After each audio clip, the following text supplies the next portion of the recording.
চাঁদপুরের মতলব উত্তরের উপজেলার সারেপাশানি গ্রামের ছোট্ট শিশু সোহান ফুটবলের নিজের অসাধারণ দক্ষতা দেখিয়ে মুগ্ধ করছে এলাকাবাসীকে।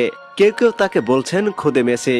সামাজিক যোগাযোগ মাধ্যমে ভাইরাল হওয়া শিশু সোহানের ফুটবল দক্ষতার কথা ইতিমধ্যে পৌঁছে গেছে ফুটবলের রাজা লিওনেল মেসির কাছেও। ধুলোমাখা মাঠে খালি পায়ে দৌড়াচ্ছে এক ছোট্ট শিশু, বয়স মাত্র 5.5 বছর, কিন্তু তার প্রতিটি স্পর্শে ফুটবল যেন জীবন্ত হয়ে উঠেছে।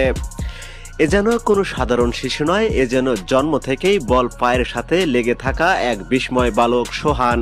তার রেইনবো ফিলিক প্রতিপক্ষকে কাটিয়ে বিদ্যুতের গতিতে এগিয়ে যাওয়া আর মিনিটের পর মিনিট বল পায়ে রাখা, যা আমরা সাধারণত বিশ্ব তারকাদের খেলায় দেখে থাকি, সোহান সেটি করেছে অবলীলায়, যেন খেলাটা তার রক্তে মিশে আছে। সবকিছুর শুরু মাত্র 1 বছর বয়সে দাদার দেওয়া একটি পুরনো ফুটবল।